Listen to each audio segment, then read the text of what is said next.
ನಮಸ್ಕಾರ, ನೀವು ನೋಡ್ತಾ ಇದ್ದೀರಾ ಸ್ಪೀಡ್ ನ್ಯೂಸ್ ಕನ್ನಡ. ನಾನು ಸಂತೋಷ್ ಕಶ್ಯಪ್.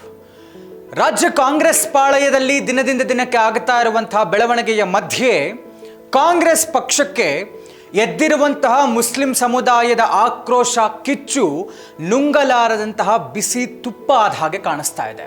ಇದರ ಜೊತೆಗೆ ಕಾಂಗ್ರೆಸ್ ಪಕ್ಷಕ್ಕೆ ಇದು ಆತ್ಮಾವಲೋಕನದ ಸಮಯವಾ ಅಥವಾ ಅಳಿವು ಉಳಿವಿನ ಪ್ರಶ್ನೆಯ ಅನ್ನುವಂಥ ಬೇಕಾದಷ್ಟು ಚರ್ಚೆಗಳು ರಾಜಕೀಯ ಪಡಸಾಲೆಯಲ್ಲಿ ಆಗ್ತಾ ಇದೆ. ಯಾಕೆ ಅಂತಂದ್ರೆ ನಿಮ್ಗೆಲ್ರಿಗೂ ಗೊತ್ತೇ ಇದೆ, ಇತ್ತೀಚಿನ ಎಲ್ಲ ವಿಡಿಯೋಗಳಲ್ಲಿ ನಾನು ಹೇಳ್ತಾನೆ ಬಂದಿದ್ದೀನಿ, ದಾವಣಗೆರೆ ಬೈ ಎಲೆಕ್ಷನ್ನಿಂದ ಆರಂಭವಾದಂಥ ವಿಚಾರದಲ್ಲಿ ಪಕ್ಷ ವಿರೋಧಿ ಚಟುವಟಿಕೆ ಅಂತ ಅಬ್ದುಲ್ ಜಬ್ಬಾರ್ ರಾಜೀನಾಮೆ, ಆಮೇಲೆ ನಜೀರ್ ಅಹಮದ್ ಅವರ ಪದಚ್ಯುತಿ, ಇದರಿಂದ ಆಕ್ರೋಶಗೊಂಡಂತಹ ಮುಸ್ಲಿಂ ಧರ್ಮಗುರುಗಳು ನೇರವಾಗಿ ಹೈಕಮಾಂಡ್ಗೊಂದು ಪತ್ರ ಬರೀತಾರೆ.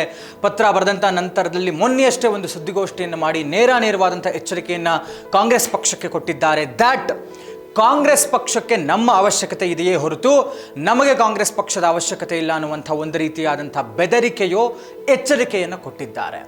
ಈ ಮಧ್ಯದಲ್ಲಿ ಅವರಿಗೆ ಕಾಡ್ತಾ ಇರುವಂತಹ ಒಂದು ಪ್ರಶ್ನೆ ಏನು ಕಾಂಗ್ರೆಸ್ ಪಕ್ಷಕ್ಕೆ ಅಂತ ಹೇಳಿದ್ರೆ, ಇಷ್ಟೆಲ್ಲವೂ ಏನು ಮಾಡಕ್ಕೆ ಹೊರಟಿದ್ದಾರಲ್ಲ, ಈ ಒಂದು ಭರದಲ್ಲಿ ತಮ್ಮ ನಿರ್ಣಾಯಕ ವೋಟ್ ಬ್ಯಾಂಕ್ ಆಗಿರುವಂತಹ ಮುಸ್ಲಿಂ ಸಮುದಾಯದವರನ್ನ ಕಳೆದುಕೊಂಡು ಬಿಟ್ಟರೆ ಕಾಂಗ್ರೆಸ್ ಪಕ್ಷ ನಿರ್ನಾಮ ಆಗುವಂತಹ ಎಲ್ಲ ಸಾಧ್ಯತೆಗಳು ಹೆಚ್ಚಾಗಿದೆ.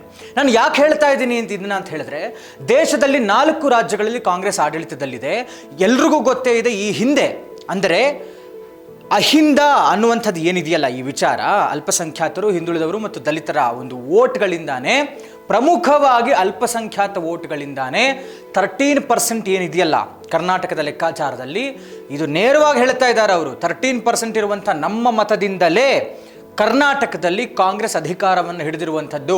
ಹೀಗಾಗಿ ನಮ್ಮ ಸಮುದಾಯಕ್ಕೆ ಆಗ್ತಾ ಇರುವಂಥ ಅನ್ಯಾಯಕ್ಕೆ ನಾವು ಪ್ರಶ್ನೆಯನ್ನು ಕೇಳ್ತಾವಿ, ಧ್ವನಿಯನ್ನು ಎತ್ತುತ್ತಾ ಇದ್ದೀವಿ.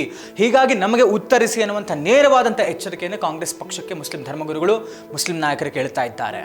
ಈ ಮಧ್ಯದಲ್ಲಿ ಖುದ್ದು ಆಡಳಿತ ಪಕ್ಷವಾಗಿರುವಂತಹ ಕಾಂಗ್ರೆಸ್ನ ಸಚಿವರುಗಳಲ್ಲಿಯೇ ಈ ಮುಸ್ಲಿಂ ನಾಯಕರ ವಿರುದ್ಧ ಆಗ್ತಾ ಇರುವಂಥ ಕ್ರಮದಲ್ಲಿ ವಿರೋಧ ವ್ಯಕ್ತವಾಗ್ತಾ ಇರುವಂಥದ್ದು.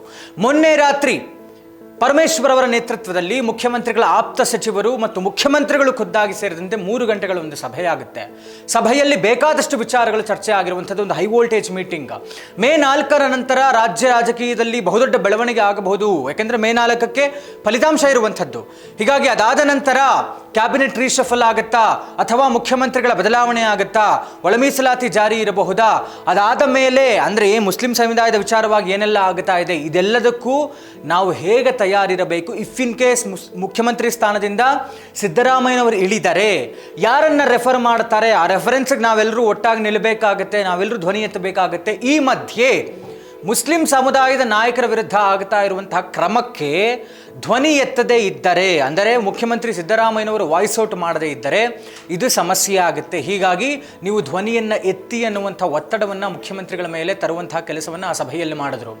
ಒಟ್ಟಾರೆ ಏನು UPಯಲ್ಲಿ ಏನು ನಿದರ್ಶನ ಇದೆ, UPಯಲ್ಲಿ ಇದೇ ಕಾಂಗ್ರೆಸ್ನ ಕೈ ಹಿಡಿತಾ ಇದ್ದಂತಹ ಅಲ್ಪಸಂಖ್ಯಾತ ಮತಗಳು ಈಸಿಯಾಗಿ SP ಕಡೆ ವಾಲ್ಬಿಟ್ವು. ಕಾಂಗ್ರೆಸ್ ಓಟೇ ಹಾಕಿಲ್ಲ ಅಲ್ಲಿ ಮುಸ್ಲಿಮರು. ಹೀಗಾಗಿ ಇಂಥದ್ದೇ ಪರಿಸ್ಥಿತಿಗೆ ಏನಾದರೂ ಕರ್ನಾಟಕದಲ್ಲಿ ಮುಸ್ಲಿಂ ಸಮುದಾಯದ ಇದೇ ರೀತಿಯಾದಂತಹ ಒಂದು ನಾಯಕರನ್ನು ಟಾರ್ಗೆಟ್ ಮಾಡುವಂತಹ ಕೆಲಸ ಇದು ಮುಂದುವರೆದರೆ ಖಂಡಿತವಾಗಿಯೂ ಕಾಂಗ್ರೆಸ್ ಇದರಿಂದ ದೊಡ್ಡ ಹಿನ್ನಡೆಯನ್ನು ಅನುಭವಿಸಬೇಕಾದಂಥ ಸಂದರ್ಭ ಎದುರಾಗೇ ಆಗುತ್ತೆ ಅಂತ ಹೇಳಲಾಗ್ತಾ ಇದೆ. ಬಟ್ ಮೀನ್ವೈಲ್ DKC ಅವರು KPCC ಹೆಸರನ್ನು ಇಟ್ಕೊಂಡು ಶಿಸ್ತು ಕ್ರಮ ಅನ್ನುವಂಥ ಟ್ಯಾಗ್ಲೈನ್ ಅಡಿಯಲ್ಲಿ ಇವರು ಇಷ್ಟೆಲ್ಲ ಮಾಡ್ತಾ ಇರುವಂಥದ್ದು, ಮುಖ್ಯಮಂತ್ರಿಗಳ ಆಪ್ತಬಣವನ್ನು ಟಾರ್ಗೆಟ್ ಮಾಡ್ತಾ ಇದ್ದಾರೆ, ಅದನ್ನು ನೋ ಅಂತ ಹೇಳಿದ್ದಾರೆ.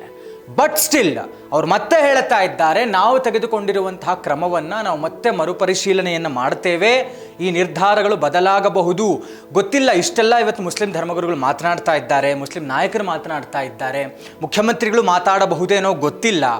ಬಟ್ ಏನಾದರೂ ಈ ಶಿಸ್ತು ಕ್ರಮ ಅನ್ನುವಂಥದ್ದನ್ನು ಮರುಪರಿಶೀಲನೆ ಮಾಡಿ ಎಲ್ಲವನ್ನ ಸರಿಪಡಿಸಿಕೊಂಡರೆ ಮಾತ್ರವೇ ಕಾಂಗ್ರೆಸ್ಗೆ ಕರ್ನಾಟಕದಲ್ಲಿ ಉಳಿಗಾಲ ಅಂತ ಹೇಳಲಾಗ್ತಾ ಇದೆ. ಅವರು ನೇರವಾಗಿ ಹೇಳ್ತಾ ಇದ್ದಾರೆ 2028ಕ್ಕೆ ನಾವು ತಕ್ಕನಾದಂತಹ ಪಾಠವನ್ನು ಕಲಿಸ್ತೇವೆ ಅಂತ. ಬಟ್ ಇನ್ನೊಂದು ಕಡೆಗೆ ಏನಾದರೂ ಇವರುಗಳು ತಮ್ಮ ಅಸಮಾಧಾನ ಹೆಚ್ಚಾಗಿ ಮತ್ತೊಂದು ಸ್ವತಂತ್ರವಾದಂತಹ ಪಕ್ಷದ ಕಡೆಗೆ ಏನಾದ್ರು ವಾಲು ಬಿಟ್ಟರೆ, ಕರ್ನಾಟಕದ ನಾವು ಗವರ್ನೆನ್ಸ್ ಅಥವಾ ಏನು ಈ ವೋಟಿಂಗ್ ಪ್ಯಾಟ್ರನ್ ಅನ್ನುವಂಥದ್ದನ್ನು ನೋಡಿದ್ರೆ ಯಾವುದೇ ಒಂದು ಪ್ರಾದೇಶಿಕ ಪಕ್ಷ 35ರಿಂದ 40 ಸೀಟ್ಗಳನ್ನು ತೆಗೆದುಕೊಂಡ್ರೂ ಕೂಡ ಅದು ಒಂದು ರೀತಿಯಲ್ಲಿ ನಿರ್ಣಾಯಕವಾದಂಥ ಪಕ್ಷ, ಕಿಂಗ್ ಮೇಕರ್ಗಳಾಗ್ತಾರೆ. ಹೀಗಾಗಿ ಇಷ್ಟೆಲ್ಲ ಸಮಸ್ಯೆಗಳ ಮಧ್ಯೆ ಅಲ್ಪಸಂಖ್ಯಾತ ಸಮುದಾಯದವರನ್ನ ವಿಶ್ವಾಸಕ್ಕೆ ತೆಗೆದುಕೊಳ್ಳಲೇಬೇಕಾದಂಥ ಅನಿವಾರ್ಯದ ಪರಿಸ್ಥಿತಿಯಲ್ಲಿ ಕಾಂಗ್ರೆಸ್ ಪಕ್ಷ ಇದೆ.